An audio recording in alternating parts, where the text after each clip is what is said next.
All right, welcome to Out of the Blue from the Block M Podcast Network, part of the Fan First Sports Network. Have you even heard of a podcast? Well, this is one of them. I am Jared Stormer of the Block M Podcast Network and MaizenBrew.com. With me, as always, is Andy Bailey, my hetero life mate. Andy Bailey, who once united 9 northern clans and lit the biggest fire the North has ever seen. How the hell you doing, brother? Feeling like Mance Raider reincarnate, my friend. Feeling great, charged up after this weekend. The buzz in the air about Michigan football. We actually have a game to talk about, although we haven't seen it yet, and that'll wait for next week. But we got football in the air, man. I'm pumped. This is, I can't even call it an underrated part of the calendar. I mean, this is one of the best sports stretches that we have. Baseball is in full effect. The Tigers, at least last I checked, were leading the AL. Spencer Torkelson has returned to prominence. Very exciting stuff there. You've got the draft coming up. The Masters just concluded. Rory took that. NBA playoffs with my Detroit Pistons in it playing tonight as we record on a Monday night. Yeah, man, we are in sports Graceland right now. No complaints from me. NHL playoffs. Michigan's Kyle Connor scored one of the game winners a couple nights ago for Winnipeg. Like, everything is in full swing right now. The spring classics in cycling for the 6 of us that watch, it's been great. Unbelievable. We've got a conclave about to occur. Like, so we're on FanDuel. Yeah, taking the American candidate. Feeling pretty good about that. He's an old school candidate. Really think that he can work around the edges and maybe work his way to a victory. I think his name's like Kevin too. A Pope named Kevin would be wild. Obviously, he's going to take some other name, but I just really hope for the sake of our country, we just need a Pope Kevin right now. That's what we need. Pope Kevin. Discuss that. But, not to make light of the death of the Pope, but I am excited for a good conclave after our excitement over the movie Conclave. Like, now we get to have one. I'm fired up for that. So lots going on currently, and spring game. Can't wait to talk about that. As you mentioned, that'll be next week. We'll go in deep on that as we have not had a chance to watch it. Weren't there this year. Jealous of those that were. Seemed like it was a hell of a day to be in Ann Arbor, but excited to break that down as we kind of touch the banner here. Let's start us off with some promotions, my friends. As we mentioned a couple times in the past, we are expanding, branching out, would love to grow our audience and our listenership. You can follow our new socials on Twitter. It's OOTB_sports. On Instagram, it's Out of the Blue Sports. All one word. Want to build up that following this week. And our first giveaway, I think, Andy, should start next week. So we're going to start having giveaways, quite a few leading up to this season. So there'll be a lot of opportunities to win some really cool merchandise, some t-shirts, some other swag. We've got some tickets for some comedy coming up in Ann Arbor for the Wisconsin game, which it sounded like you and I will be in attendance for. So like we said, just trying to grow the podcast, and we would appreciate it. Like, share, subscribe, all that stuff. Yeah, we're also expanding in the Facebook and TikTok, so TBD on that. We're going to have a second pod coming in the week, so we're going to just keep our voices in the airwaves talking about all things from Michigan to movies to pro ball to everything in between to conclaves. We're going to have you covered twice a week now. Yeah, man, I'm doing basically the same vocal workout that Barbra Streisand was doing for her 1979 tour. Like, but I'm ready. The vocal cords are ready. I'm locked and loaded. You and I are here from cycling to conclaves to spring games. Like, I'm ready for this. My voice is more like Wallace Shawn, but still doing the exercise. No, those are dulcet tones of Wallace Shawn's. Inconceivable. Oh, someone's got to do it here. We got to balance each other out. Speaking of balancing out, man, what's going on with this hockey roster? Are we going to get Gavin McKenna and build our entire team around this guy, or what? It is. So Michigan's been active, adding defensemen, added a Cornell player last week that is an absolute stud on that end. So really bolstering the D. Need to still figure out what they're going to do in goalie. And Gavin McKenna had a Michigan-style lacrosse goal last week. So kind of like Big Worm and Friday, I feel like he's playing with my emotions a little bit. And if he doesn't commit to Michigan, this is going to be one of the most devastating recruiting misses in any sport. It'll be very interesting to see what this team looks like if not built around Gavin McKenna. It's a little bit like with basketball where Yaxel Lendenborg could very well still go into the draft. And if this team doesn't have Yaxel Lendenborg, like, what is the basketball team? So a lot is riding on Gavin McKenna and Yaxel Foley being in Ann Arbor next year. So yeah, it definitely. I mean, talk about ceiling raises next year. Obviously, Hayes return, Shifsky's back, and TJ Hughes. You get that second line, you get that third line, and you get that fourth line. It's like, oh, kind of like these guys more in line too. We can see where it balances out. But yeah, man, he hit the nail on the head. It would kind of be like the Michigan football team without Bryce Underwood at quarterback. Right. What is this team then?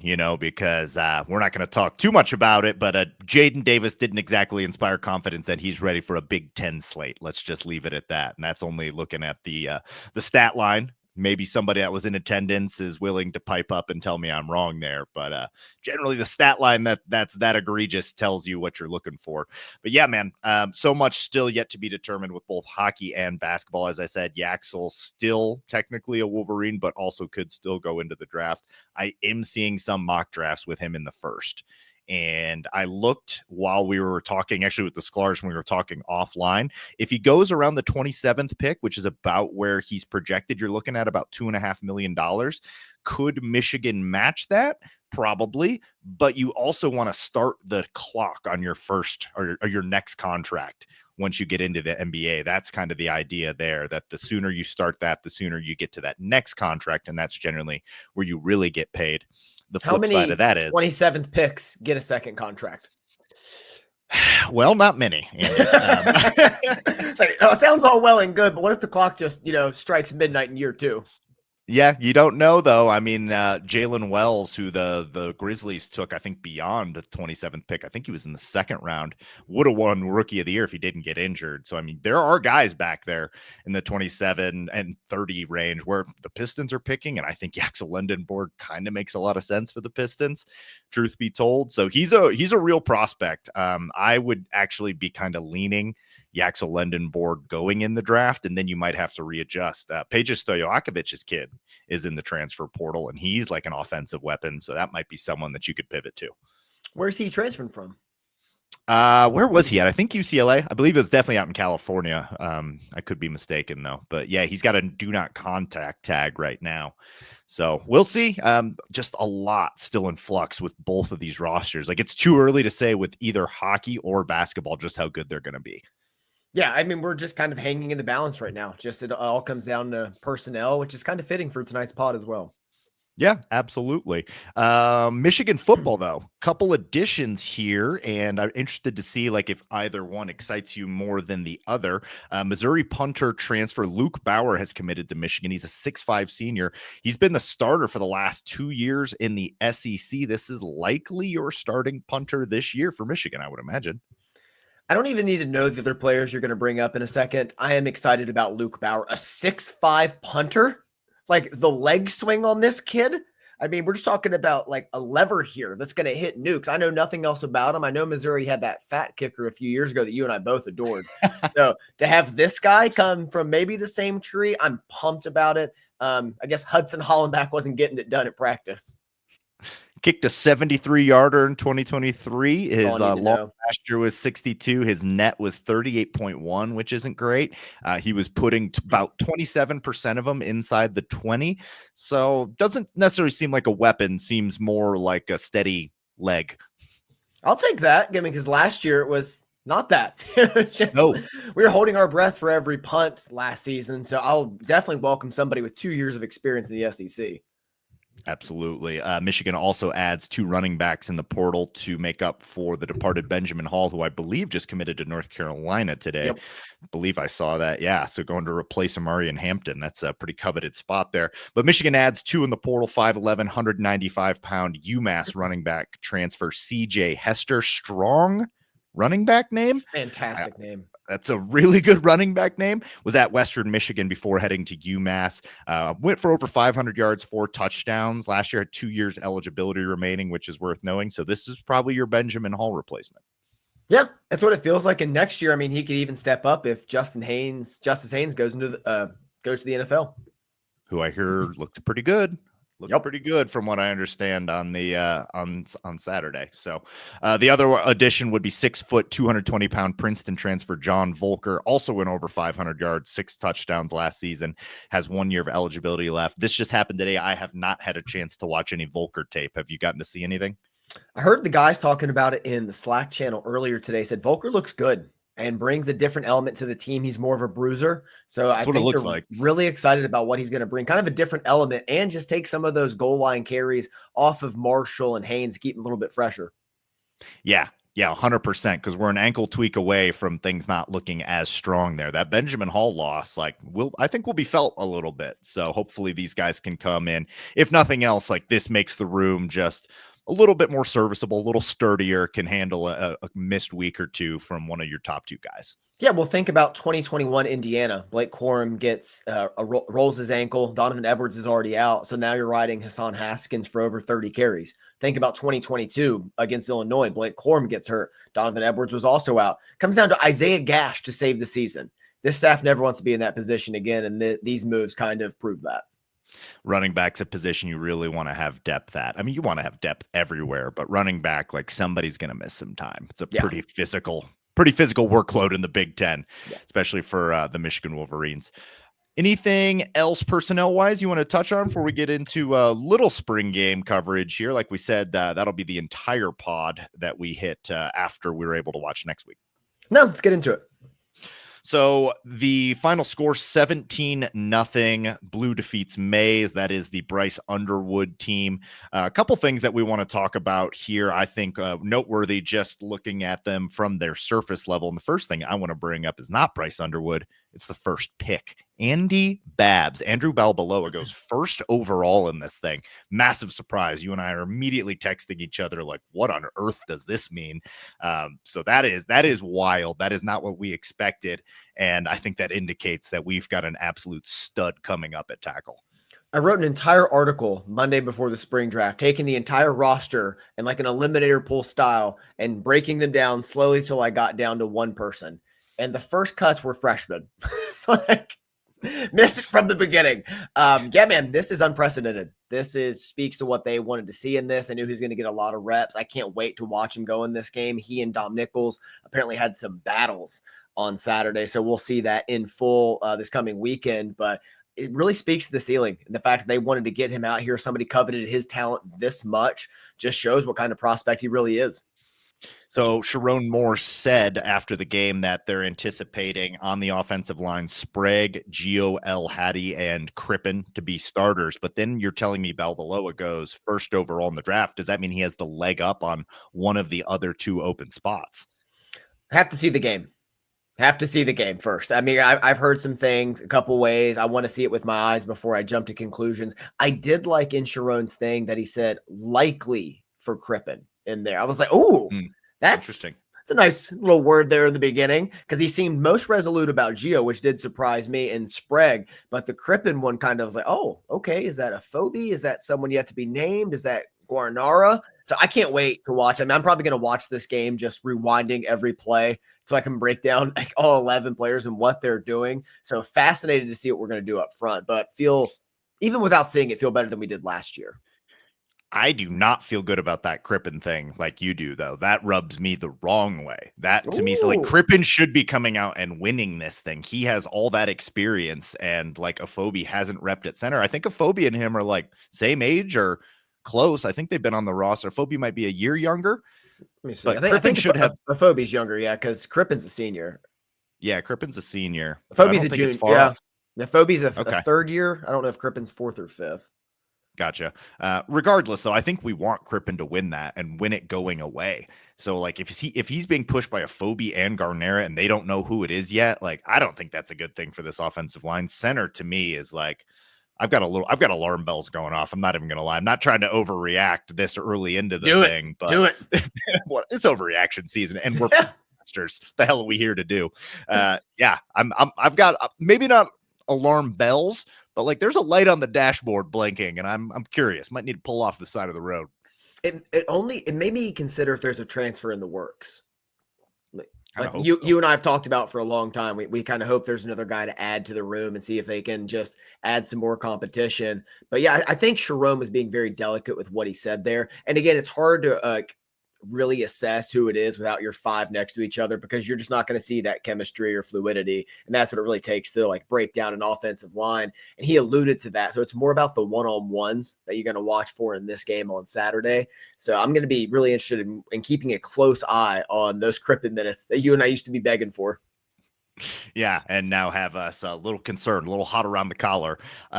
Blue team in this one, 17-0, as we mentioned. Bryce Underwood, the quarterback for the blue team. He's 12 of 26 for 187 yards, 1 passing touchdown, 1 interception. The passing touchdown, an 88-yard score to Jalen Hoffman, looking like a nice little pickup for you in your spring game there. I think like one of your last picks. He was going to be. I left him on the board. I took prescore, remember? Wow. That's right. Yeah. That's, well, it'd be like that sometimes. What are you going to do? Ben Hall transferred 90 minutes after we wrapped up. So that's just the world we live in, brother. But yeah, looking like Jalen Hoffman could be a player. It was a pretty bizarre, like end around flea flicker type of play from their own, like shadow of their own goal line. Pretty ballsy call there, but I mean, it's a spring game. Why not? So excited to go and watch this Underwood performance, see who kind of popped. And I did see one completion to Andy Marsh, and we'll talk about adjusting the britches. I was aggressively adjusting. Had to remove the belt. I saw the practice one to Goodwin over Jair Hill as well, and was like, oh, that's a good throw. So yeah, very excited to break it all down with you next week, man. And again, like, don't take away too much from this one way or the other. I mean, 2 years ago, Peyton O'Leary put up what, $125 on 6 catches or something crazy. Like, it is the spring game for a reason. It might mean nothing. It might mean everything. It probably means somewhere in between. Like whatever you see there, there's probably some things that matter and some things that will never come to fruition, but we will overreact all the same. That's what we do. Yes. Yeah, that's what we're here for. Like it's overreaction season. Jaden Davis in this one, a little less encouraging. 6 of 17 for 74 yards, 2 interceptions, 4 sacks. Not great. As you imagine, the defense likely going to be ahead of the offense at this point. That's kind of how it always is in these spring games. But there appears to be a bit of a drop off there at quarterback. So be interested to watch it, man. Can't wait to break this one down for you. We'll start figuring out where we're at with these spring games. So can I get one of these new transfers to replace Ben Hall on my team? No. Dick. Have you no decency, no morals? Not when it comes to the spring game. Well, just wait till one of my guys transfers and I come back begging like Tiny Tim with a cup. Like, can we get one more, sir? One more? Might I have Jaden Davis, please? Good. I hope it happens. Hope your entire offensive line transfers. No, what am I saying? That's our offensive line. That's our offensive line. Anything else from the spring game, brother? Like we've said a million times, we're certainly going to get deep on this one later on in the next pod. Yeah, I don't want to get too ahead of our skis here until we see it ourselves, because, I mean, we can trust all the reporting, but I trust my eyes more. Absolutely. Plus, we've got something to get into tonight, an exercise we've been looking forward to, man. You know, we love a draft on this podcast, as we've said many times, and we haven't done an NFL mock draft since, what year was that? 2021? It's been a while. I think it might have been a couple years. Yeah, it wasn't 20. It could have even been 19. It's been a long time. Might have been, man. I can't keep track of time. I forget what I did last weekend, but excited to do this one. I think the impetus was probably 4 Wolverines going in the first round, so it made sense. That'll do it. Yeah. It's like a 6th of the first round is going to be Michigan Wolverines. So we figured we'd do a mock draft, basically GM mock draft, alternating back and forth. We are going to allow trades in this, but we're not going to go too crazy. We'll do 2 trades per GM. Has to be agreed upon. We've got the list. I think I sent it to you of all the picks. You got that? Of all the picks everybody owns? Yeah, I got it somewhere. Okay. Perfect. Gotcha. I'll make sure that you have it. Sending it your way right now. So, yeah, as far as the trade, just got to be like something that would make sense for both teams and something we both agree upon. We're not out here trying to reinvent the wheel. I do think what we want to accomplish, though, is probably what we would do for that team. You know, we put in the work, like trying to see what the team needs were. And I'll be honest, like I didn't go back and rewatch all the Saints games, but I got a pretty good idea where they're at. Not a great spot, spoiler alert. But what do you think? Anything else we need to add for this description of what we're trying to do here?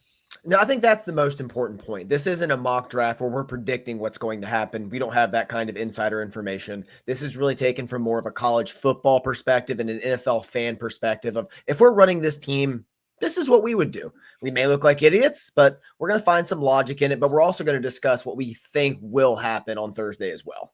Absolutely. And definitely want to get into these Wolverines and where we think they would be a good fit. I think there's going to be a couple picks where I will try and align with what I think is going to happen too, because there is like at least the first 4 to 5. I think we have a pretty good idea. Yeah, we're not going to get stupid here or anything like that. Yeah. We're not going to be like, you know what? Tyler Shuck, pick 5. Jaguars are moving on from Lawrence. Matthew Golden, pick 1. I like him. Nothing like that. And again, the trades, like we're not breaking out the trade value charts, but we're going to use common sense and think what teams would do. We're not going to be like Raiders are going to 1. That's what's going to happen. Look, I'm going to try and find a way to get Josiah Stewart into this first round, but it does seem unlikely. You're doing the Lord's work, my friend. He's getting drafted. I promise you that. Maybe not tonight, but all right, brother. We've got a dice roll here. How do you want to do this? You want to go lows or highs, and then lows are odds, highs are evens? Yes, let's do that. Okay. I will take, again, dude, lows, number 1 here. It is a 1. You got it again. If you know anything about dice rolling, you always go lows. Great call. I really don't know anything about dice rolling. He's got dice in his pocket. Okay. Let me look here. I want to make sure. I'll take the evens. Okay. Very good. So I'm kicking us off, eh? You're kicking us off. Oh, we should mention we have 2 minutes apiece. So 2 minutes to make a draft decision, vamp a little bit, and keep it moving. Okay. Well, I'm not going to need 2 minutes for the Tennessee Titans coming up at pick number 1 in the 2025 out of the blue GM NFL mock draft. Give me Cam Ward, quarterback from Miami, completed 67% of his passes for 44th. Wait, that can't be right. 3,183 yards, 39 touchdowns, only 7 interceptions. And he didn't have a lot of help, particularly from his defense. Like you and I lamented watching this Miami team because of how atrocious the defense was. And they just put him in awful situations. And he came through time and time again. Seems like a little bit of a character, but not so much that you're like worried about bringing this guy into your building. Teammates seem to like him. I like Cam Ward quite a bit. I think this is a good pick for Tennessee. I like him more than I liked Will Levis. I think he's got like a Baker Mayfield type of ceiling, and that'd work out nicely for them. He's kind of like the best Star Wars movie after the first 3. Like he's the best in a bad class, but you have to, dare I say, roll the dice like you just did. I think the only first round talent in this draft at quarterback. Yeah. Definitely. Yeah. I don't really love anybody else in this quarterback class. So Cam Ward, number 1, Tennessee Titans. You are on the clock, my friend. All right. So pick comes to me. Although contrary to popular belief, because I believe Travis Hunter is locked in to Cleveland from all reports, I'm taking Abdul Carter at number 2 here. I think you pair him up next to Myles Garrett and you have one of the best front rushing teams in all of the NFL. I think he's far and away the best player at one of the premier positions in this draft, and I really don't have any questions about him translating. Yep. Real quick, a correction on my stats. It was 4,300 yards for Ward, not 3,800 yards. That was a typo on my part. But to Carter here, look, man, I'm doing my best. To go to Abdul Carter here, this is what I would do if I were Cleveland. And you said it right there. Give yourself an identity, and that identity is a team that is a nightmare to drop back against. This would be incredibly athletic, incredibly disruptive from the edge position for the Cleveland Browns. I have him as my top overall prospect. Did you have him as your top overall prospect? Yep, number 1 on the board, running away, to be honest. Yeah, I have him quite a few spots ahead of Ward. This is a good pick. This is exactly what I would do. I think you're right, though. I think it is going to be Travis Hunter. Yeah, all reports are pointing there, and I understand the potential, but I still have some questions. 100%, man. All right. Well, this makes it pretty easy. The New York Giants are on the clock with the 3rd pick. I would take Travis Hunter. I would run it up to the board here.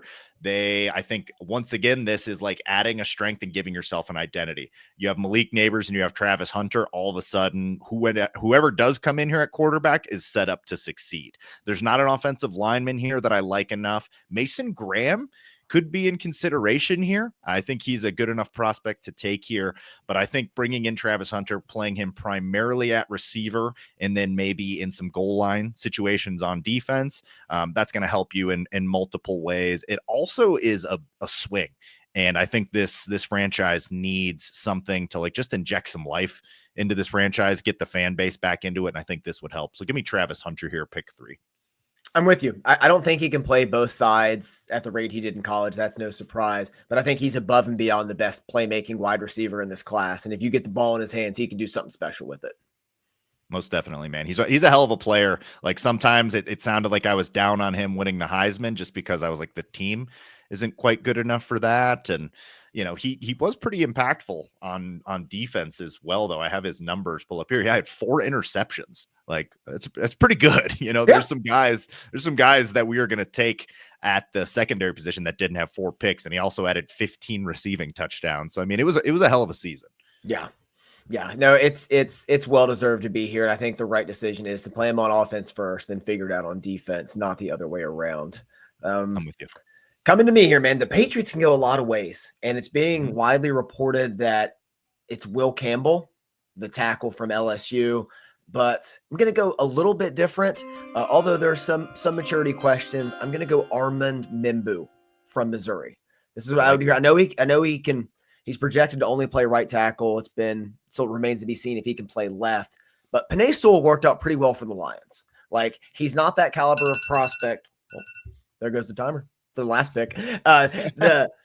He's not that caliber of prospect, but just because he plays right tackle, I don't think it just completely drops off his value. Maybe it's too rich for some people's blood, but he tested really well. He has a lot of potential. And I think with Vrabel and some of the vets on that team, it'll straighten him out. And the most important goal here is to protect the franchise. That is Drake May. Yeah, they feel like they really should go get an offensive tackle here. And I kind of agree with you that there's not one that I love at pick number 4. It's a little rich for my blood, but I think he's also the best. So whatever, go get a guy that's going to start, go get a guy that's going to protect your quarterback. You'd probably love to trade back, but as I'm looking at some of the teams that I represent here, I don't see the trade up. Like, who you trading up to get? You know, yeah. And also, like, with the skill positions, like, do you reach for a Tyler Warren or a Colston Loveland here if you're the Patriots and want to add that? I don't see the other position. I know is there Jalen Walker discussion here, and the teams are falling in love with him, but I really want to add to what Drake May could be. I want to at least take a swing on somebody to protect them and see if we can get a cleaner evaluation in year 2. Yeah, this is kind of the nightmare situation for them, right? To have Carter and Hunter go. I think they would love it if Travis Hunter fell to them or Carter, either one. Yeah. I would consider Mason Graham here and just go strength on strength. You know, that's kind of a philosophy that I always go with. Like, just because you have somebody at a position doesn't mean you shouldn't stack it. And then all of a sudden you have that identity. So I'd consider Mason Graham here. But I like the idea of getting a tackle and potentially a really good one in Membu. I did watch his tape and I liked what I saw. All right. That is, to me, the Jacksonville Jaguars at pick number 5. You know, a lot of ways I could go here. Mason Graham has been mocked here pretty much the entire way. They need a defensive tackle. This makes a ton of sense. I think I could see it. There's a part of me that wants, and you know what? I think I will just do it. I don't want him to fall too much. I want to take him. We've seen it mocked a million times. Jordan Lewis is there. He could help be part of the resurgence of this Jacksonville Jaguars franchise. And they do give a shit about football there. I lived in Jacksonville for a while. Not my favorite place I've ever lived, but, and you definitely might get like poked with a hypodermic needle in the parking lot, but that's neither here nor there. Mason Graham can help save them from all that. So at pick number 5, give me Mason Graham. In 2023, 8 tackles for loss, 3 sacks. 2024, 7 tackles for loss, 3.5 sacks. That's consistency, folks. Consistently one of the best players in the Big Ten. An all-timer, Michigan Wolverine. I don't really think you need me to tell you about Mason Graham because you all know about him. Some of the best tape of anybody in this draft. Plays with great leverage, great hands. Like, he's not body beautiful like you'd love to see your prospect, but I just think he's one of the safest picks, one of the highest floors in this class. So it seems like he could be dropping just because of what Jacksonville wants to do in this draft. They might be going offensive weapon here, but I think Mason Graham is just almost can't miss. And I think that would be a very savvy pick here. Coming to me for the Raiders, they've been long connected to Ashton Genty but reports are circulating that they may not be doing that. I always view running back as kind of like a luxury pick, a team that's a piece or two away. Think of the Detroit Lions a couple years ago with Jahmyr Gibbs. Like they didn't have some foundational flaws. The Raiders still do. They're still a few pieces away. And I'm going to go Jalen Walker here from Georgia. He's my favorite non-Wolverine in the class. I know he's viewed as kind of the tweener edge outside linebacker, but I just think he's a natural playmaker and he's going to find success, especially next to Max Crosby. I love it. I absolutely love it. I've seen a lot of the John T, and because they got Pete Carroll coming in, there's the obvious Marshawn Lynch tie. Like they want to go get their Marshawn Lynch. Those teams also had really good defenses, and that was really what they were built on, was running the ball and playing good defense. The Raiders don't have a great defense right now. I like the idea of adding Walker to Max Crosby there. Last season, 6.5 sacks, 11 TFLs for Jalen Walker. Doesn't really even tell the whole story. Super disruptive player. I like him as well. I had him as my 6th overall prospect, just behind Mason Graham there. So I think this is a really, really strong pick. And I think it would be more in line what I would do if I were them. I think you can get a really good running back with your next pick. You can get it. Yeah, this running back class is super deep. You can get a good running back in free agency, but like a premier edge with the talent of Jalen Walker, just watch the first Texas game again if you need any convincing. I'm with you there, brother. All right. That gives it to me. The New York Jets now being run by a competent head coach. Good for them, as much as I hated to see AG leave the Detroit Lions. So I would imagine he wants to look on this defense, but taking Jalen Walker and Mason Graham, there's a little bit of a drop here. There's a number of ways you could go. You also took Membu, which I think they would probably consider. You know what? I'll give the Jets fans what they want. I'll give them Tyler Warren. Nice. 1,200 yards receiving, 8 receiving touchdowns, 4 rushing touchdowns. This is a weapon. You can use this guy in a lot of ways. And it's a strong defensive line class. You can go load up in the 2nd and 3rd rounds with some defenders. Yeah, Tyler Warren's one of the best players in this draft. A football player is what he is. I think he's going to help out tremendously in the run and in the pass game. Add a nice weapon next to Garrett Wilson out there. And it's a foundational piece. Like you want to look other places, but maybe they think Olu Fashanu from Penn State's going to pan out at tackle, and they have that. And I just think Tyler Warren can't fall any further. Like you just look at your board, you have so many holes, tight ends in need, and he's the best player available. Yep. Will Campbell falling a little bit here. I definitely considered him, but everyone seems to think Campbell will eventually kick into guard. He's 6'6", 320, which is interesting. But something about those arms, people just don't seem to want to buy into that. So if that's the case, there's some guards that I like a little bit more. If you're drafting Will Campbell as a guard, if you think Will Campbell can play tackle, that could make some sense. Then you've got your bookends moving forward for New York. So, but I think Warren would be fun. I think the fans would like that too. I think so as well. He's very, very safe, and that's what the Jets need at this point. Coming back to me, going to the Panthers, which are showing some semblance of a competent organization. Bryce Young revived a little bit towards the end of last year, so they might have that met. They have a few needs on their board: edge, safety, wide receiver, 3 of the biggest ones. I think right here, I really like Mykel Williams. I'm going back-to-back Bulldogs. Ooh. Mykel Williams is a stud. He was injured in week 1 against Clemson last year and played through it all season instead of opting out, and still had 9 TFLs, 5 sacks, and 2 forced fumbles in 12 games in what was considered a down year for him. He has some of the best measurables of any player in this class, and I think you just bet on that. You bet on the character. I think he's going to be a big hit in the NFL. I love this. Tony, turn on the TikTok camera. I've got a take, particularly about the 2 guys, and I love that you drafted them back to back. So looking at these Georgia defensive ends, my take that I came away in my first hot take of the 2025 season, by the time it is all said and done, Michigan next year will again have 3 players drafted in the first 2 rounds from the defensive line. Ooh! Derek Moore, Rayshon Benny, and TJ Guy will all go in the first 2 rounds. Book it. I love this. This is fantastic news. This is great. Yes. I love getting in on the hype, bringing Benny back, the first pick in the spring draft. Woo! Yes. Spicy. Yes. I see it because I mean, you look at those numbers and you're right. Great call about the injury there, but 9 TFLs, 5 sacks from Mykel Williams. Those are essentially TJ Guy numbers.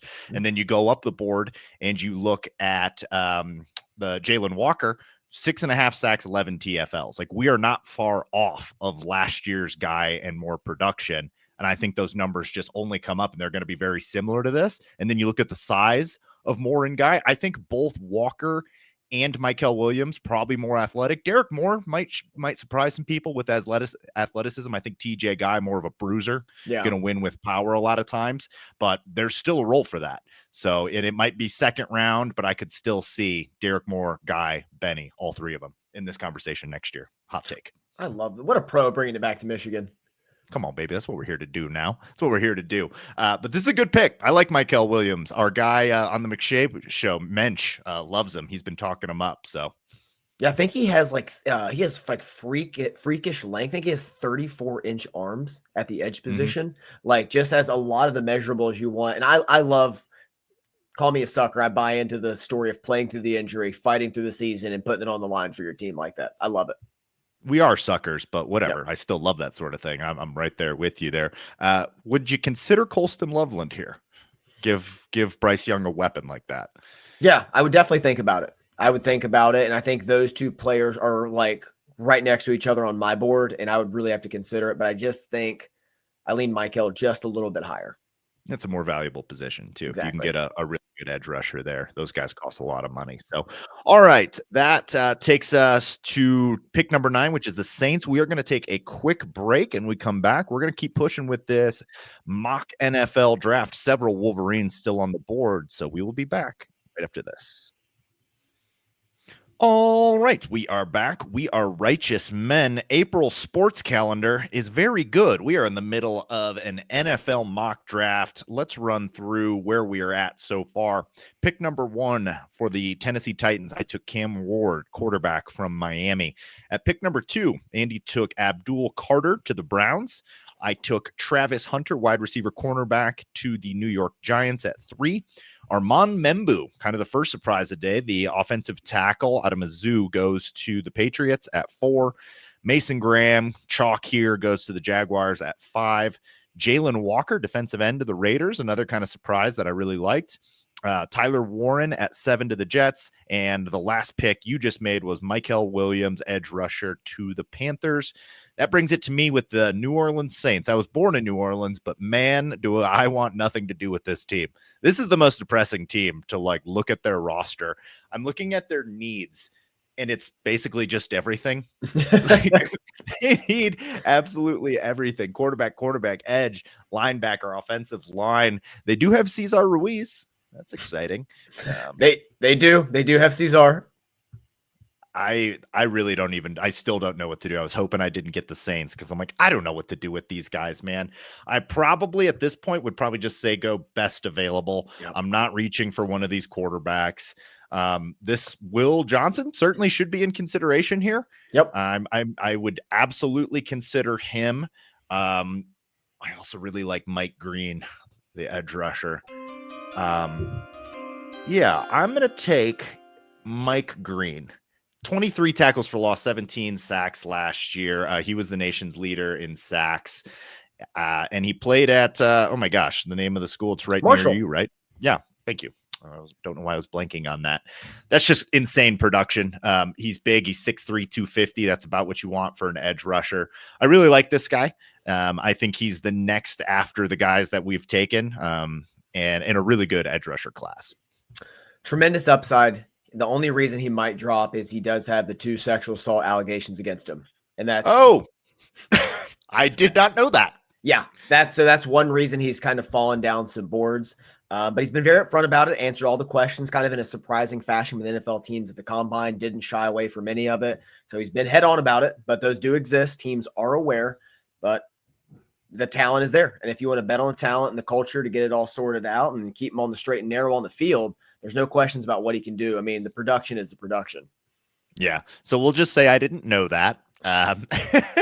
And based on the talent, this is where I would take him. Yeah. Obviously, if you're an NFL GM, you've got to evaluate that and you've got to be okay with that. If that were the case, I would definitely look at Will Johnson here. Yeah. 100% look at Will It's Johnson knowing that. You hit the nail on the head. It's best player available. Like you have so many needs. It's you start there and you work your way back. Coming to me at the Bears with Ben Johnson in his first year, I think you go Will Campbell here. I think you look at Genty really hard. You want to do it. Mhm. You want to get the playmaker, but he understands you have to build through the trenches. You already have a good defense. You need to invest in that offensive line. Last year, they went all sexy with the receivers. Now you got to get some beef. He kind of slid here. You want to see what he can do with everything, but I think you have to go Will Campbell here. Interesting. Genty dropping, and I know we both like Love him. Genty too. Yeah, absolutely love that guy. I think I'm going to have to stop the slide. I love that pick for the Bears, by the way. I think he would understand, Ben Johnson, that is, would understand the importance of getting that offensive line figured out. So I could definitely see them doing that. Will Campbell, tremendous value here too at pick number 10, at one point considered a top 5 pick. Yeah. I think I have to stop the slide here, but let me see. Let me look at this. I would like to propose. I don't think I have the trade. Nope, you have them. There was a trade I wanted to propose. What do you think it would cost for the Buffalo Bills to move up here and get Ashton Genty? Ooh. Bills could do it. I mean, they would have, obviously give up pick 30. Yeah, they give up one. They could give up one of their seconds, probably a later round pick this year and a later round pick next year. I think they could do it. They could do it. They could also try and get up for Tet McMillan, who's dropping a little bit in our mock. Yeah, I'm not as big as a Tet guy, but we'll get into that. We will get into that. Yeah, they might consider it. You'd probably have to give up, next year's first, though, because you're moving from 30 up to 11. I feel like if this did happen, there'd be some phone calls. If Genty and Campbell are on the board at picks 10 and 11, I think there's some phone calls being made to the Saints at 9. Yeah, I think so. This is where it gets really interesting. You go through it and you hear about all these players talked about in the top 10. I mean, Colston Loveland's dropping as well. Yeah, absolutely. I bet the Cowboys would try and move up and get Genty if he's right there, like one away from him. You want to talk about a team that desperately needs a running back. The Cowboys being one pick away. Yeah, they have some capital to do it too. Yep. But if no one's offering, if you don't have any offers, I'm taking him. I'm taking Ashton Genty here. I think Christian McCaffrey might be done, and that is why I'm doing this. It did not look good with what I was seeing. And that is just that type of running back this late in his career. You're telling me he's going to come back and be healthier next year than he was last year, a year older. Interesting. And then all this. Yeah. So I'm stopping the slide. Yeah. Okay. I mean, again, if you're looking at best player available, he's probably it pound for pound. You look at some of the positional value, you might go a lot of spots, but the 49ers are so barren. It's like, let's get someone that's going to be good. It's rough there. Yeah. This feels like trade central to me. Like, I bet they would love to trade back 3 or 4 spots and grab a couple players in this draft. Man, there's so much. There's so much to evaluate at this point. And looking at the board, the Cowboys are now in a spot where it can go a bunch of different directions. I also wanted to screw the Cowboys too. That was part of that. Like, the hell with the Cowboys. As a good American that you are, I completely agree with that. I love that strategy. Thing I had about Ashton Genty was, I know running backs are like luxury picks, and he's the Rolls Royce Phantom of those picks. Like, this is one of the highest graded running backs I can remember. Okay. So coming back to the Cowboys, I know teams are looking at receiver. Colston Loveland's very appetizing here. Talk about getting a running back in there, but also Zach Martin did retire.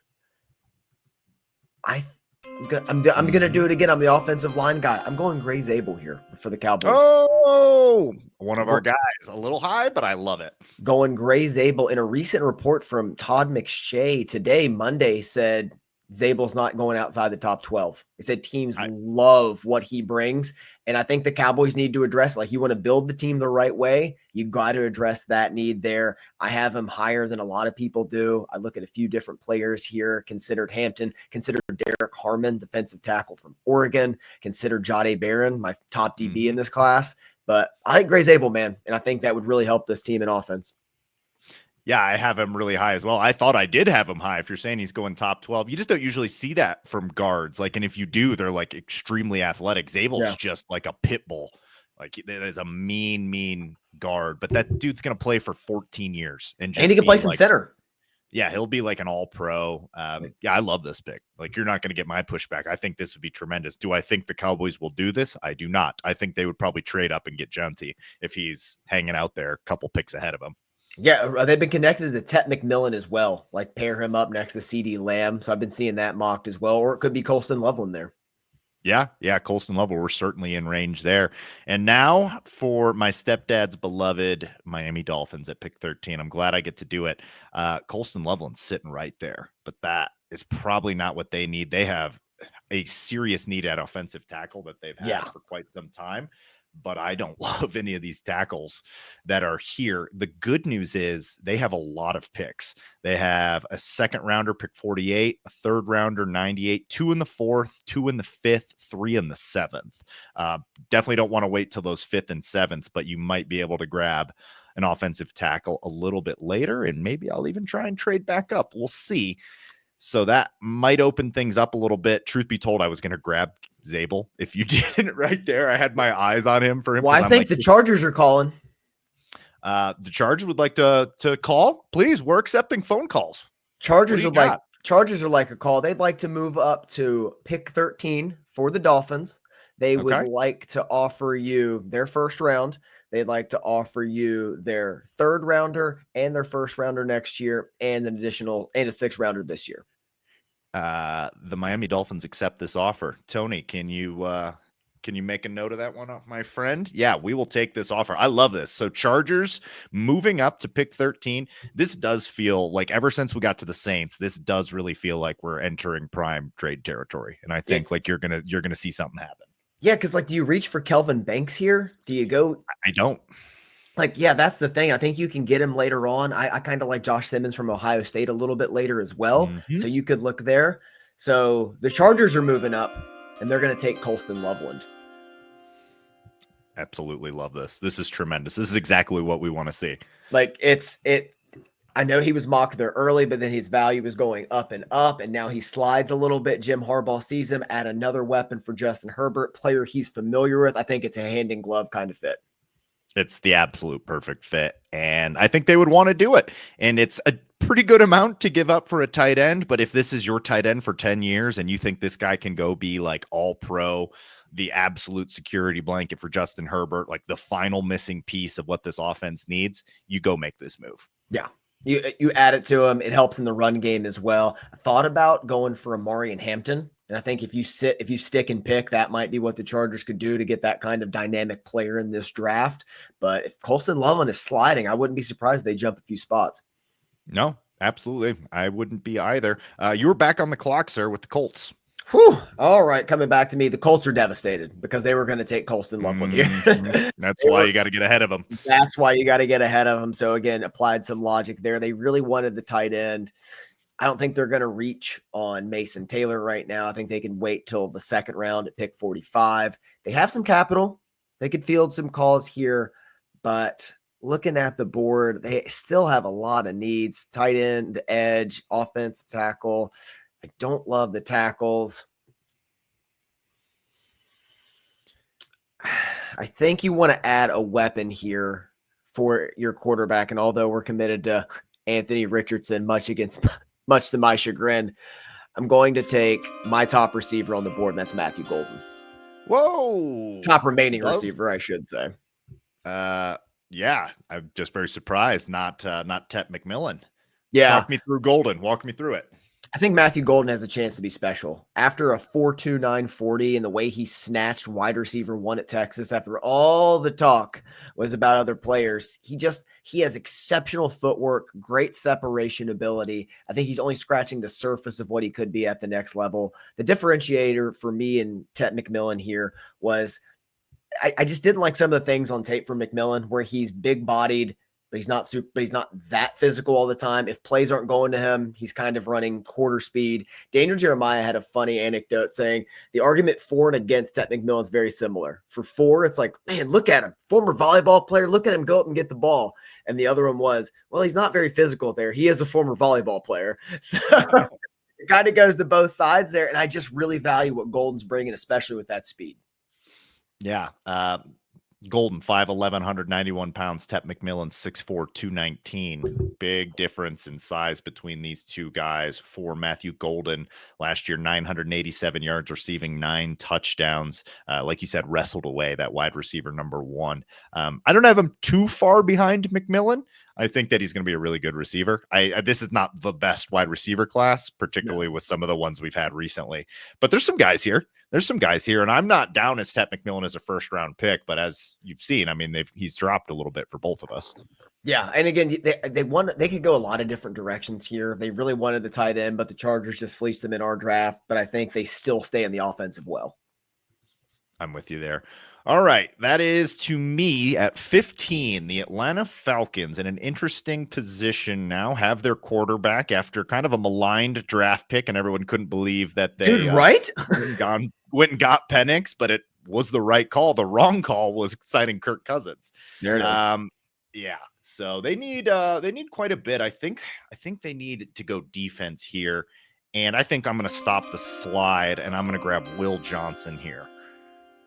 I'm going to grab a boundary cornerback. My number 1 cornerback still, although Jahdae Barron has really gained a lot of ground once I did my Jahdae Barron watch. He's a ton of fun to watch.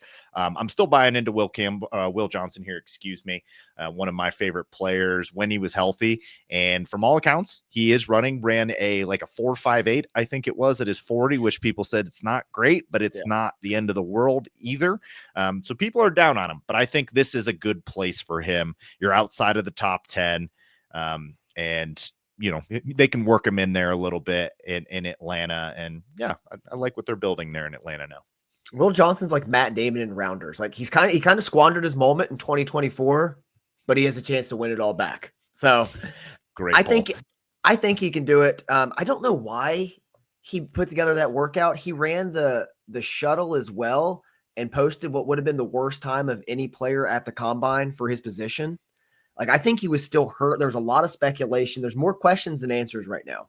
But if you're going to play him in zone with what they can do there, he is going to hit. Like, you just can't. I mean, durability is the biggest question mark, and you don't want to play him in a ton of man-to-man. But, like, you see his instincts on film all over the place. He can break on the ball. He can read coverages, and he's really excellent at understanding route concepts.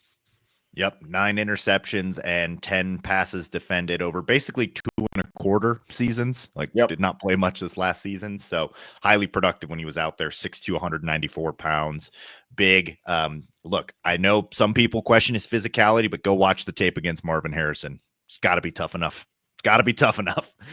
So, yeah, I love it. And I'm actually going to go back-to-back, kind of a run on DBs here. The Arizona Cardinals are going to take Jahdae Barron. I have Barron just a little bit higher than Will Johnson. I think Barron's really the next in the mold of Brian Branch, Mikey Sainristil, Cooper DeJean, like a little undersized. DeJean's got some thickness, but a little undersized, but a high IQ, versatile secondary piece that I think is just going to be good immediately in the NFL because of what he brings above the shoulders.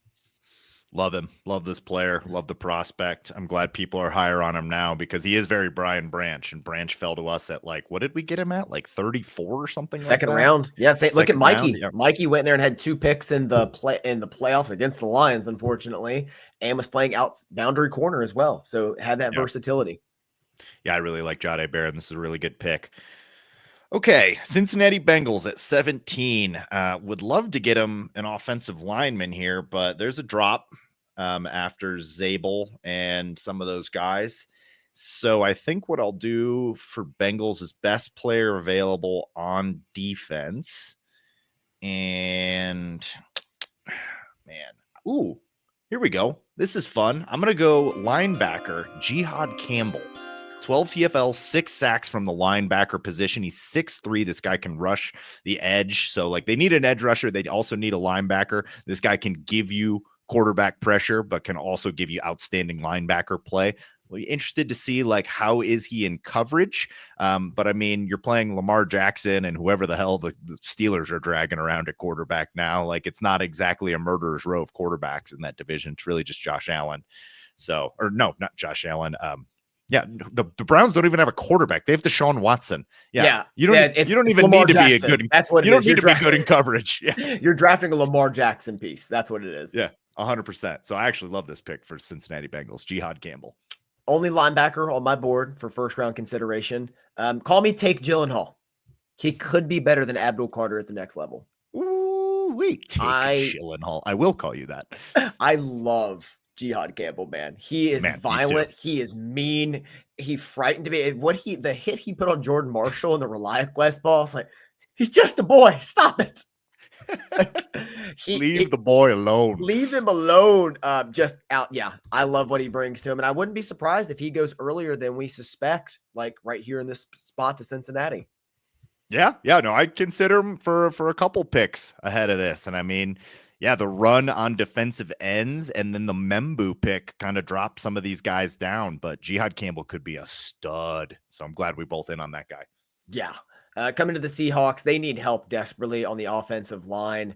And I know they could really go tackle here, but I'm going with my highest offensive lineman on my board, and that's Tyler Booker. Tyler Booker is a guard, but that's a big need for the Seahawks.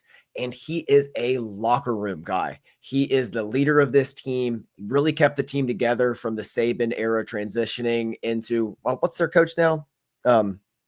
Pete Carroll? No, Bama's coach. Oh, the guy that was at Washington. What's his name? Oh my God. Why can't I think of his name? Dude, come on now. But it was Tyler Booker that really helped keep the team together. Kalen DeBoer. There it is, Kalen DeBoer. Keep the team together. He gave a famous speech that's kind of been making its way around in the locker room to keep the team together. Very similar, different circumstances. Like Mikey Sainristil, sideline 2022, Michigan, Ohio State, a leader of men. And he is a man, and I think that's what this team needs. They need a mature veteran piece with a high floor that can just slide right in on this offensive line and make it better. I like what you're doing here. I think that makes a lot of sense. They have got to address this offensive line. There's just no way around it. Yeah, that is every time I watch the Seahawks, it was a pretty glaring concern.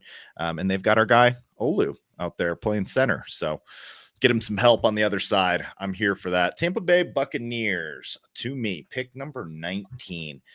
This is a team kind of an interesting position.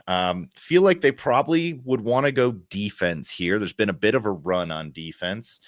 Big board starting to take a little bit of a drop.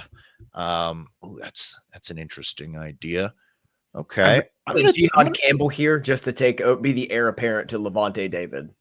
Oh, I'm sure they would love that, but not available in this case. They might have to move up to get him. I am going to take here. I'm going to stop the fall. I'm going to grab the replacement, the eventual replacement for Mike Evans, his player comp, Tet McMillan. Ooh, okay. Talk me through it. But I feel like someone would probably want to call for Tet McMillan at this point. If he's sitting around at pick 19, don't you think someone's calling? You can see the Commanders picking up the phone. Commanders might want to pick. Do I have the Commanders? I do. What did the Commanders have to offer? Not a lot. You'd have to. Yeah, I don't think they have much here. Yeah. No, they're not going to do that. Yeah, I'll just take Tet McMillan here. I'll talk you that basically my case was the case that I made. Mike Evans getting up there, getting a little longer in the tooth. This guy's been comped to Mike Evans. They still have Goodwin. I think there was some like contract stuff with Goodwin though that they took the discount. He took the discount, but he might be out for a little bit next season because of the injury. That's what it was. So you've got that. You've got an aging Mike Evans. This is a little luxury pickish, but I think it's great value here. And then if you can just go right into Tet McMillan from Mike Evans, I think that would just give you some longevity at the position. Baker Mayfield really coming into his own there. So just keep him happy. And I think there's a little bit of a drop to my next defender. Like I like some of these defensive ends coming up, but I don't know that there's like another sure thing. I think we kind of got the sure things off the board. So I'll take the closest thing in that with Tet McMillan, who, look, say what you will about the man, 3,500 career receiving yards and 26 touchdowns. This dude produced. It was back-to-back seasons over 1,500 yards. Like, the dude just catches the ball. Yep. No, he was the third receiver on my board. As much as I'm, not as crazy about him as others, still have him above the next couple guys. So I think we could see a little bit of a drop, but I honestly think these teams, somebody's going to take a pull on him probably inside the top 15. Yeah. I mean, he dropped here. So, I mean, I do see something like this happening, but all it takes is one team. And Buccaneers do have some more needs than this, honestly. But like I said, I would just take a player that I feel pretty good about. To me, with the Broncos, you sprint to the podium and you hand in a Marion Hampton. You do not wait. You do not think about it. You don't need 30 seconds. You sprint to the podium. I said Genty's the Rolls-Royce Phantom of the group, but that doesn't make Hampton the Chrysler. Hampton's like an Aston Martin Vanquish and is in contention for one of the best second running back prospects ever.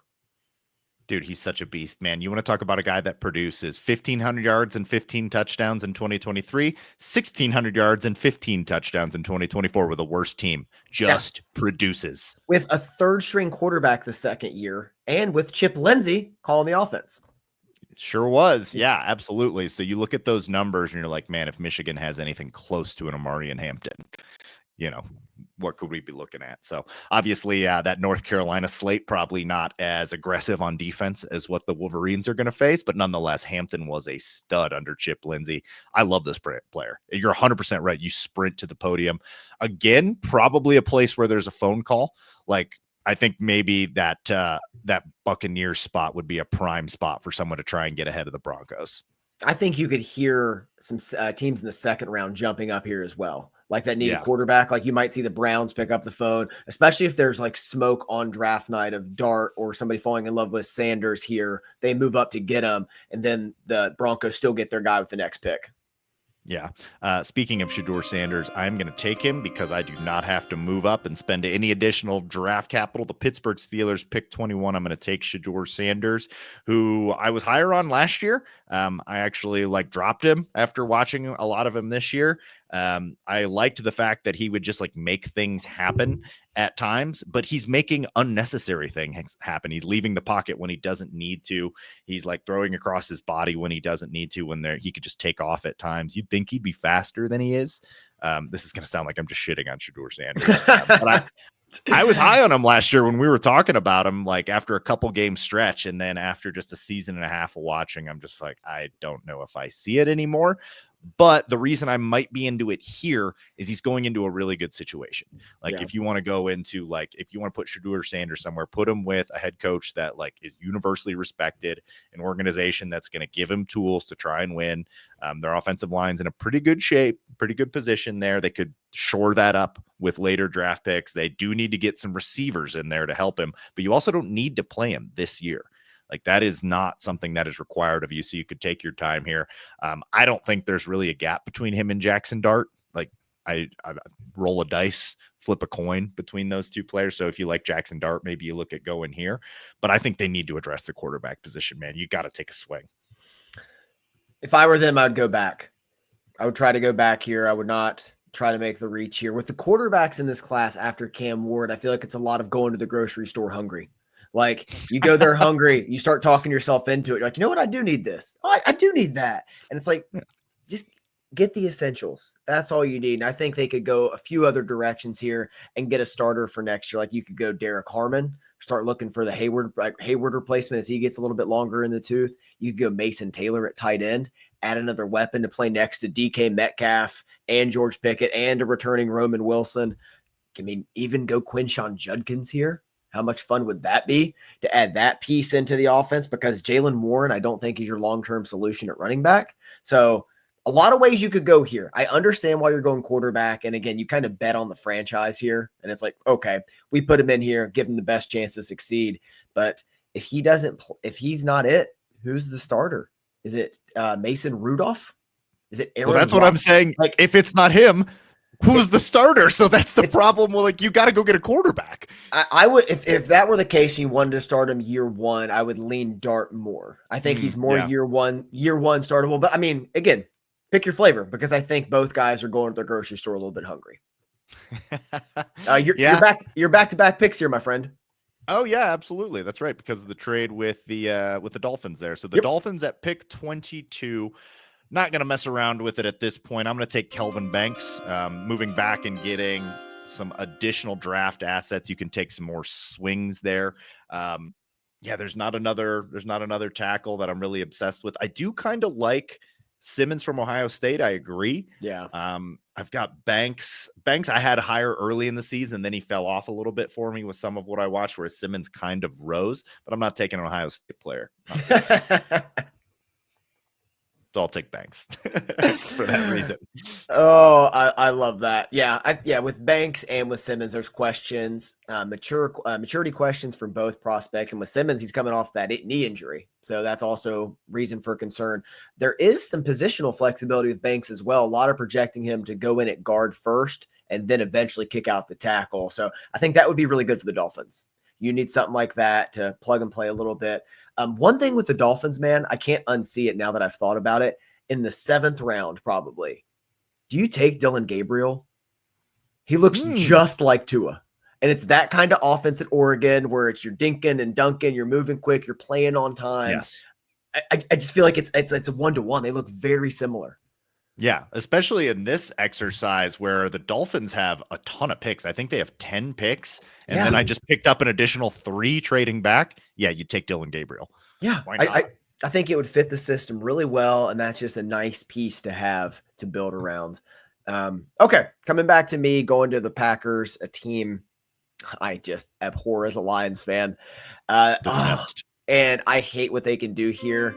But give me Nick Emmanwori, the safety. I love him. South Carolina, man. He's like a faster Cam Chancellor, and he can still so good. And he can still add 20 pounds, and he could be an elite linebacker if he wanted. He set the combine on fire this past last month. So I just think if they get him here, that's an absolute steal and just like a queen on the chessboard in the secondary. Yeah, man. Long, good ball skills. Saw a couple times where like he's 6'3". So like some of the times when he goes in for a tackle, I'm like, get your pad levels a little lower there, young man. Like that won't cut it. But this dude's, I mean, it's because he's huge. 6'3", 220. Massive. Safeties in general just don't know how to tackle like they used to. It's because it's more of a coverage league. But like if you get him in coverage, think about the division. Ben Johnson with the Bears, the Detroit Lions, and you have Kevin O'Connell and the Vikings. Like you need someone that can cover. Yeah, I'm with you there, man. All right. The Miami Dolphins are going to make a phone call to the Minnesota Vikings here. Oh, no, I was supposed to pick for the Packers. They're odd. Now we're all messed up. You got 21, 22, but then I would go again because it's. Oh, yeah, you're right. I mean, yeah, it's all good. I like that pick. Why don't you just go ahead and go again with the Vikings and then I'll come back on Texans here. However, I would like to make a phone call to the Vikings. The Miami Dolphins. Miami Dolphins would like to move back into the first round. Okay. Let me pull up what we've got here. So obviously we'll give you our second rounder, which is pick number 48. We will give you our second rounder next year. And we will give you pick 116 in the 4th round. We will also give you a 7th rounder this year and a 7th rounder next year. Yeah, let's do it. What am I going to say? No, ruin the exercise. That butt out here. That might be too much. Honestly, I have no idea. I don't have the draft sheet up in front of me of how much things are worth. Yeah, we don't need to make the sheet here. I will make a Vikings pick at the end of this though. Like what I think they would do in that range in the 2nd round. Yeah, good call because we want to pick for every team, and every team actually owns their own first-round draft pick for the first time in a long time. Yeah, so, it's nice. Yeah, and the Vikings have our boy JJ, so definitely want to do that. With this pick, though, I am taking Kenneth Grant to the Miami Dolphins. Ooh, nice. Yes, getting him a Wolverine from my guy. So now you address both sides of the line, just some absolute beef on the defensive line there. Got to still replace Christian Wilkins, who they haven't replaced yet. So you need somebody up front. They need quite a bit actually on both sides of the line. And getting that extra first rounder next year, they still have a 3rd rounder and a 4th rounder in this draft to address the defense a little bit. You can grab another tackle somewhere in here if you need to. So I think the Dolphins would be pretty excited with this first day, getting Kelvin Banks and Kenneth Grant. I think so as well, building the team the right way. I have Derek Harmon just a little bit higher than Kenneth Grant. Traitor. But Kenneth Grant is like Game of Thrones season 7. The highs are high, but I was constantly left wanting a little bit more consistency this past year. And that's the only thing. But if you talk to me about ceiling and what in the flashes we've seen, it's like, okay, that's an easy conversation to have. And it's really just what kind of flavor you prefer between he or Harmon. Yeah, every time I watch him, it's like watching the Loot Train, baby. It's all hits. That's all the hits. highs, man. That's the highs. So I like that. I like them coming back in, making that selection. And odds, you're still up, my friend. Oh yes, my mistake here. Yes, so back to back. I'll just And then I leave. get I'll come back in a little bit, you know. we're all sorts of messed up now. Look, I want to do some trades. Trades are fun. What do you want from me? Okay, for the Houston Texans here, back on the board, CJ Stroud, Nico Collins, and company. They would probably like to grab, man, losing Banks is probably rough for them here. They were gotta probably go. looking. You got to go line. I think you got to go line. Like that Banks one's a nice little snipe, though. Yeah, it is. I have Walter Nolan ahead of Derek Carmen.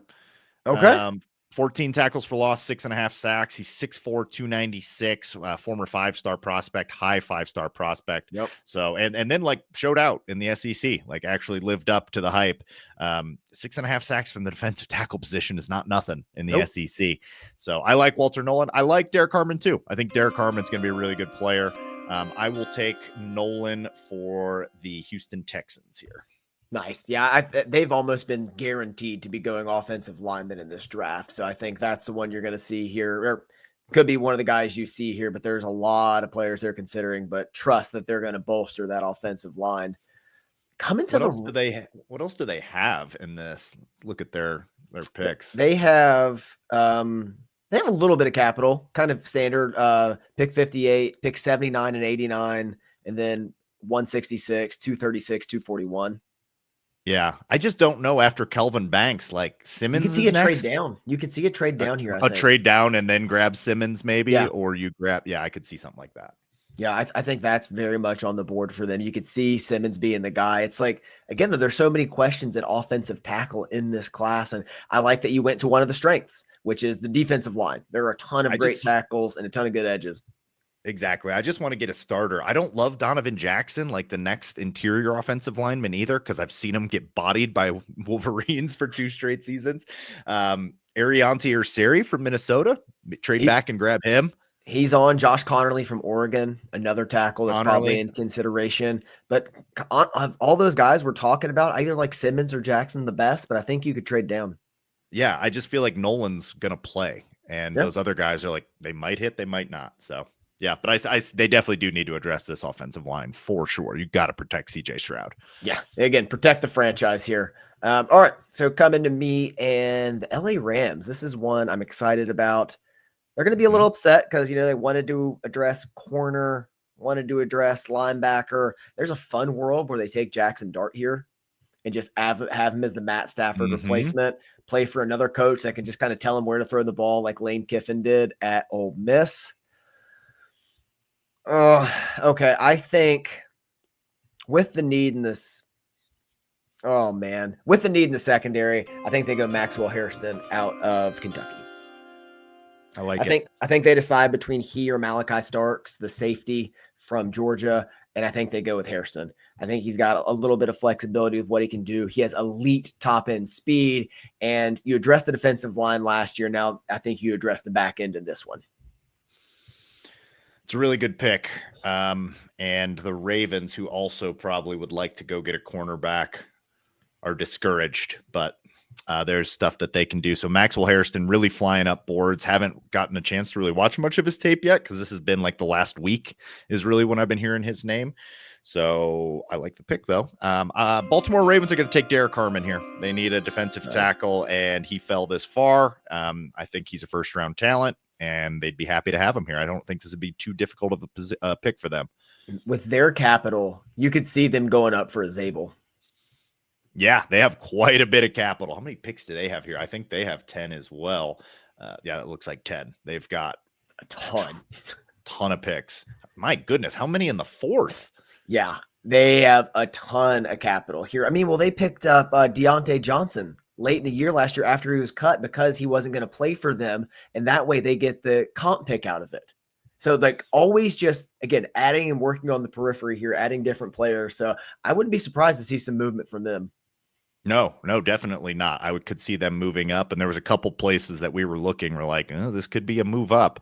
I'm trying to see who would they want to target up go after a Jahdae Barron, put him in that secondary I was just looking 15, 16, Will Johnson, Jahdae Barron. Like that's kind of the range that they might want to get up in. Yeah. So Um, Lions, baby. I might need you to workshop this with me for the Lions. Might need a joint collab on this one. okay, Malachi so Starks is still on the board. Malachi Starks is on the board. I'm looking defensive line here.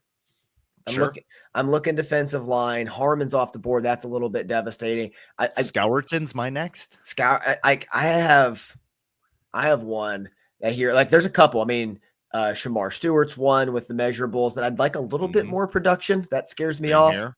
James Pierce, that's one you could draft. I think he's one of the best 3 pure pass rushers, but there's a lot of off the field stuff with him. It's not Lion style either. But it's like, do you take him and put him into your system and the system straightens him out? Kind of Jalen Carter to the Eagles.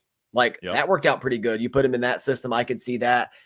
Man, you know who I really like? I like Donovan Ezeraku a lot out of Boston College. Talk me through it. I don't know him as well. He's perhaps the player I'm higher on than a lot of, but yeah, he's a little bit undersized, but he had 80 tackles, 21 TFLs, and 16 and a half sacks last year.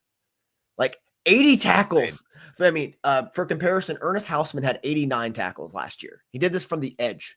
Like he can do a little undersized. There's a little bit of seasoning he needs, but like, I love that production, all the character stuff. As far as I know, the box is clear. I'm going Donovan Ezeraku here. Okay. The Malachi Starks argument would be Brad Holmes is just going to take players. He's going to take guys that he knows are players. Safety is technically a need because of where we've been playing Brian Branch, but Kirby Joseph is one of the best safeties in the league. So, I mean, you could really make it a position of strength here. I am fine with either of those or Scourton. Let's do it. I'll take your advice here because I haven't done the Ezeraku tape. So I haven't done the work there. I think he's better Josiah Stewart is what I think he is. Like, and like the production backs it up, did it in the ACC. So it was at Power 5 level, not the best Power 5. Also thought about Darius Alexander out of Toledo here, thought about Donovan Jackson, but no, Ezeraku.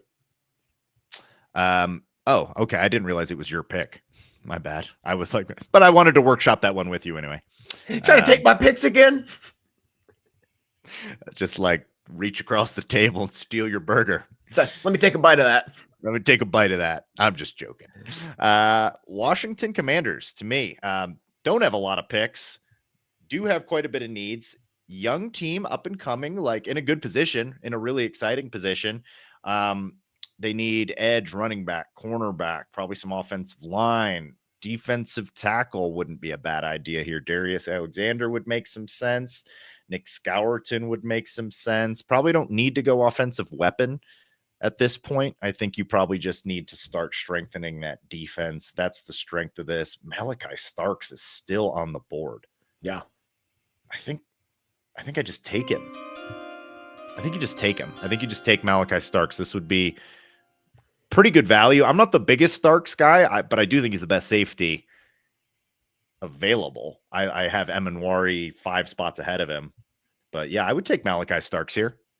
If I were the Commanders in this position, I'd probably trade down again to I agree. Add up the capital a little bit. You desperately need an edge, but like there's just been a run on them.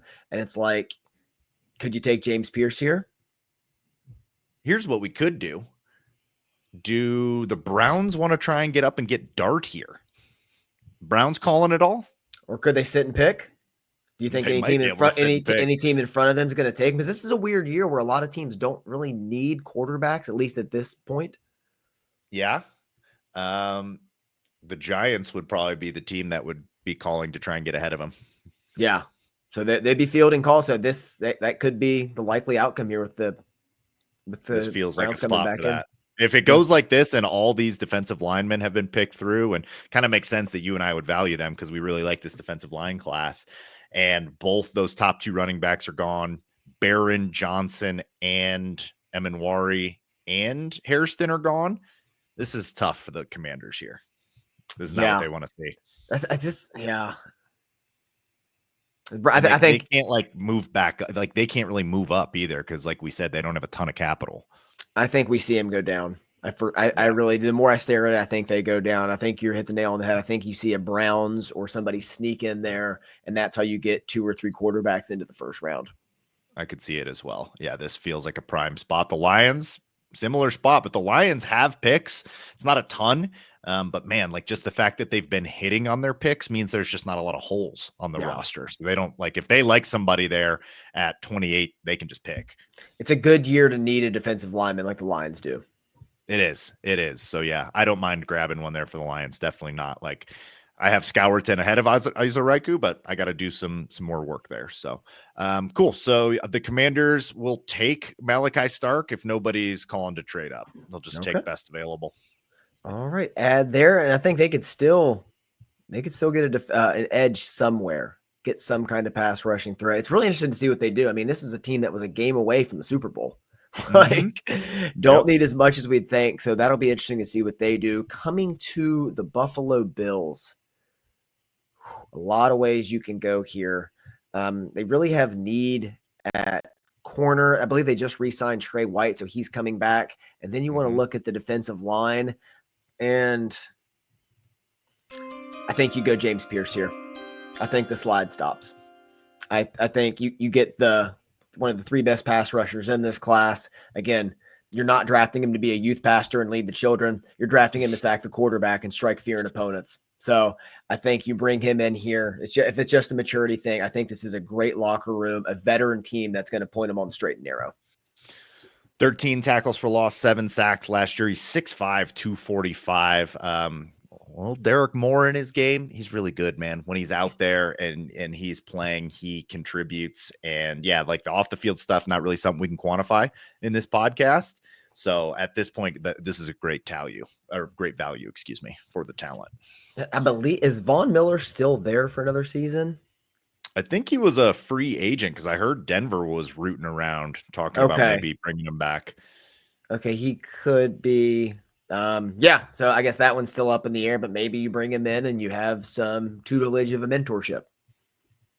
Yeah, could be. I kind of like it. All right, Kansas City Chiefs here. I think, where am I going to go here?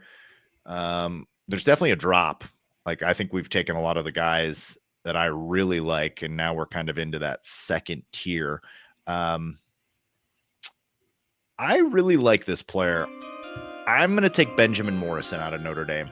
Love that, man. Like, maybe a little early for me, but I love that pick. Yeah, I mean, exactly. I have him down. I actually don't have him on my big board because I was like, we'll see. But there's been a run on secondary players, and I just think Harrison's going to be a contributor, man. I just like he's big, he's physical, he's a leader on that team. I don't think it's necessarily that crazy here. It's great.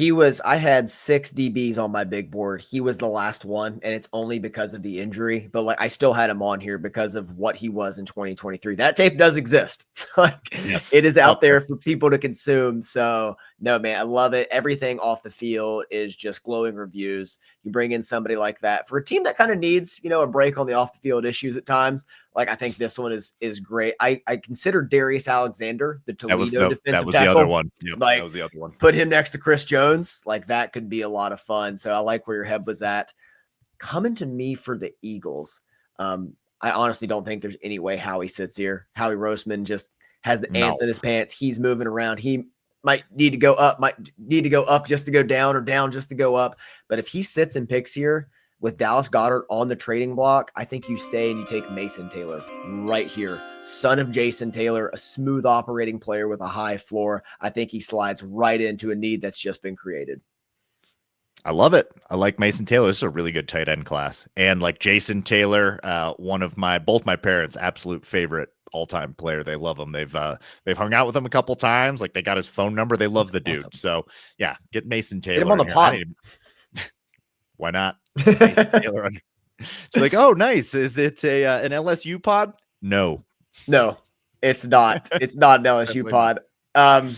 Okay, coming back to me with the Vikings. So they would be picking up the Dolphins' second rounder, and they would be drafting 48 overall. Mm-hmm. A lot of places you can go. You're probably going defense. I think Shamar Stewart's probably off the board at that point. He's going to go in the first round, I would imagine, just because he's so traitsy, and teams love that so much. Let me take a look at top here. Javon Ravel probably gone. Yeah, Ravel could be gone. I really like. There's gone. There's a few receivers I like in that area as well. Like I really like Jaden Higgins. Jaden Higgins, yep. I like Noel. It's so easy to be greedy at this position, but I think, God, after that devastating loss of the Oregon corner they drafted last year, who passed away in a car accident, which was just devastating. Gotcha. I think they go Trey Amos, corner out of Ole Miss. It's one of the highest rated ones, I believe. I mean, I don't know if he'll still be on the board, but like a lot of people have him in the late 30s, early 40s. If he's there, I think you got to go him. If he's not there, I could see him really going to the interior. And this is where you could see a Tyleek Williams from Ohio State, who I was actually pretty impressed by at the combine. He moved a lot better. Or Shamar Turner from Texas A&M. Did some really good things there. But if he's on the board, you go Caleb Amos here from Ole Miss.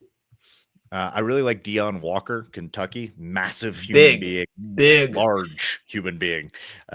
He'd be kind of in that range as well. Yeah, you can move back in this draft and still get a good lineman. Like there's a drop off there. I think we took a lot of them, but like Scourton, Shamar Stewart still on the board. Like, yeah, there's going to be some good players. Josiah Stewart. Yeah, there's some really good players in this second and third round here. Do you want to run through the picks, man? You want to take the first 15? Yeah, man, I got you. So in our mock draft, where we are the GMs, first 15 picks went Cam Ward to the Titans, Abdul Carter to the Browns, Travis Hunter to the Giants, Armin Membu to the Patriots, Mason Graham to the Jaguars, Jalen Walker to the Raiders, Tyler Warren to the Jets, Michael Williams to the Panthers, Mike Green to the Saints, Will Campbell to the Bears, Ashton Genty to the 49ers, Gray Zabel to the Cowboys. In a trade up, the Chargers traded with the Dolphins to move up to pick 13 to take Colston Loveland, Matthew Golden to the Colts, and Will Johnson, Michigan's own, to the Falcons. What surprised you the most there? John T. falling to 11 is certainly interesting. What else like stands out about that? Genty falling surprised me. Green going as high as he did surprised me, but you not knowing about the essays. I didn't know about that stuff. Yeah. That's another thing. Also, probably Will Campbell falling to pick 10. Yeah. But like if he's not the tackle selected at 4, Membu could be picked 10 there, but I think one of them is sliding. I could see it. Yeah, the Raiders might be interested there. Raiders have long had a need to improve their offensive line. But yeah, the John C. part surprised me the most. But the Saints, like, they have Kamara, and that's the comp. Yeah. For Ashton Johnson. Like, I don't think they would do that when they have so many other needs. But yeah, maybe it's not Mike Green there. Maybe it's one of the other edge rushers. All right. So at pick 16, the Cardinals took Jahdae Barron, which would be an awesome pick for them. The Bengals took Jihad Campbell. Probably my favorite back-to-back picks right there. I really like Cardinals and Bengals doing that there. Seahawks go interior offensive line and grab Tyler Booker. The Buccaneers taking Tet McMillan, getting their Mike Evans replacement. Kind of a funky one that I don't know that I've seen in too many mocks. Broncos getting Amarian Hampton. They love this. If that happens, they are absolutely ecstatic. We were a little bit torn on the Steelers getting Shedeur Sanders. The plus side, they didn't have to give up any picks to get their quarterback. The downside, we're not sure what Shedeur Sanders is. Seems like both of us are a little down on him, but they bring a quarterback into the room. Dolphins, in their trade back with the Chargers, end up getting Calvin Banks and a first rounder. The Green Bay Packers select Nick Amanwari. Dolphins move back up to get Kenneth Grant, getting 2 picks in this one. The Houston Texans grab Walter Nolan. The Los Angeles Rams go Maxwell Hairston. Ravens go Derek Harmon. A serious run on defense here. My goodness, how many defenders is that in a row? Quite a few. The Lions grab Izaraku. The Washington Commanders grab best player available with Malachi Starks. The Buffalo Bills get James Pierce out of Tennessee. Kansas City Chiefs grab Benjamin Morrison for their secondary. The Eagles grab tight end Mason Taylor, and the Vikings with their traded away pick, Trey Amos in the secondary there. Sir, big picture thoughts. What else surprised you in that back half? 9 straight defenders taken from 23 to pick 31. Sounds about right, man. Just not valuing the offensive players at that position at all. I mean, neither of us fighting to move up and get anybody. I think you could see that. I mean, last year there wasn't a defender taken until like pick 12 or 13, whatever the Seahawks.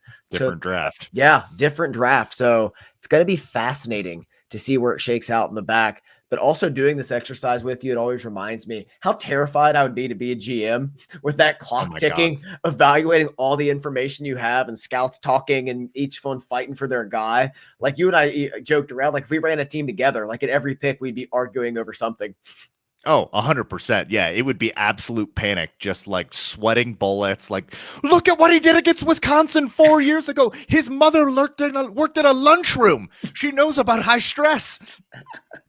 Like I think I heard on a podcast that the Ravens have they have data scientists on staff who've developed an algorithm that has like 180 different data points that goes into for each player.